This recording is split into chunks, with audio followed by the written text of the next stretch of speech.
Cook Beats Productions. Ndiombe zvinake mwana, cheuka kwa unobva, variko vari kuchema, nepamusana pezvako.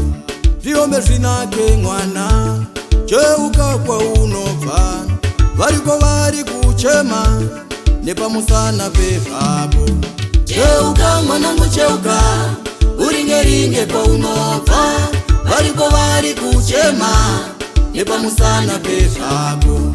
Cheuka mwanangu cheuka, uringeringe kwa unobva, variko vari kuchema, nepamusana pezvako.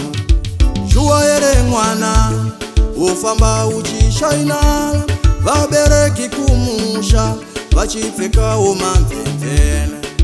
Yere mwana, uverenga upfumi wako, ivo vakamira newe, vachigara munonaya.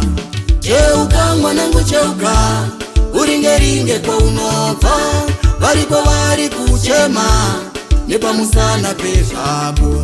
Cheuka mwanangu cheuka, uringeringe kwa unobva, variko vari kuchema, nepamusana pezvako.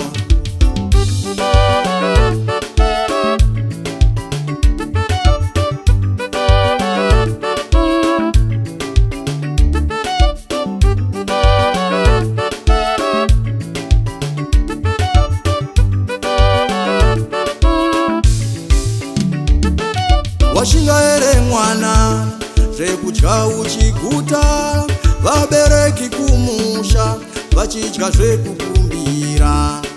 Ndiwe ere hama, utenga zvinodhura, ivo vakakuchengeta, vasina pekutangira.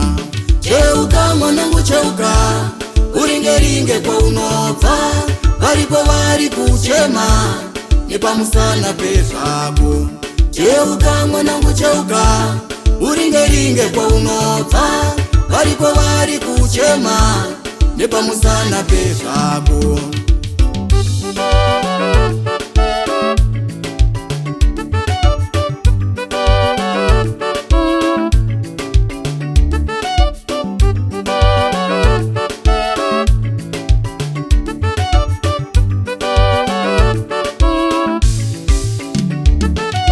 Makore mangani, uchiti unoshanda, asi parinopera gore, hapana chinobuda.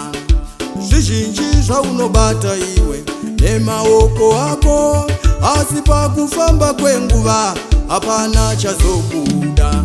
Cheuka mwanangu cheuka, uringeringe kwa unobva, variko vari kuchema, nepamusana pezvako.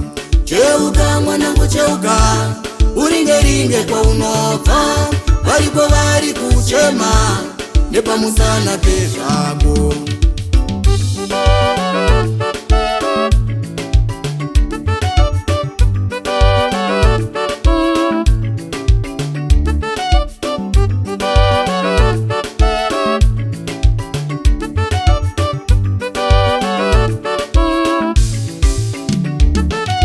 Zvakaipa zvaunoona iwe muupenyu hwako, usati Mwari vakusiya. Cheuka kwa unobva, upenyu huome mwana, urwere hupinde mumba, zvimwe hazvisi zvemhepo. Cheuka kwa unobva. Cheuka mwanangu cheuka, uringeringe kwa unobva, variko vari kuchema, nepamusana pezvako. Cheuka mwanangu cheuka, uringeringe kwa unobva, variko vari kuchema, nepamusana pezvako.